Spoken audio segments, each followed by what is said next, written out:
চলমান ভূরাজনৈতিক উত্তেজনার মধ্যেই ইউক্রেন যুদ্ধ নিয়ে রাশিয়ার যে কোনো পদক্ষেপে নিঃশর্ত সমর্থন দেওয়ার ঘোষণা দিয়েছে উত্তর কোরিয়া।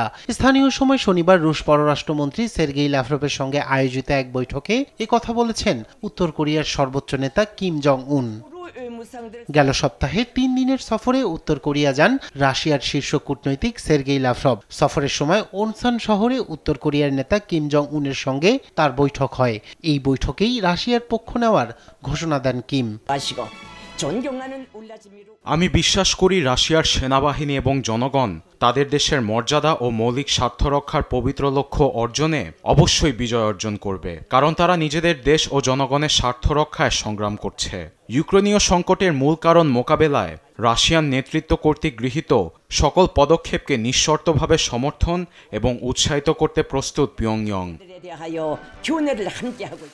দুই দেশের যৌথ উদ্যোগ বৈশ্বিক শান্তি ও নিরাপত্তায় গুরুত্বপূর্ণ ভূমিকা রাখবে বলেও জানান উত্তর কোরিয়ার সর্বোচ্চ এ নেতা। এছাড়া চলমান সফরে কিমকে রুশ পররাষ্ট্রমন্ত্রী লাভরভ জানান প্রেসিডেন্ট পুতিন খুব শীঘ্রই আবারও দেখা করতে চান।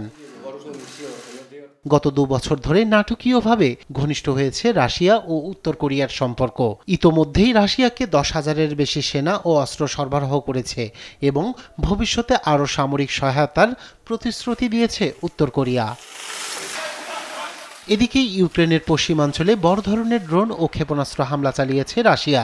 এটি চলতি জুলাই মাসের 4র্থ বড় ধরনের আক্রমণ। এ হামলায় চেরনিভৎসি শহরে হতাহত হয়েছে বেশ কয়েকজন।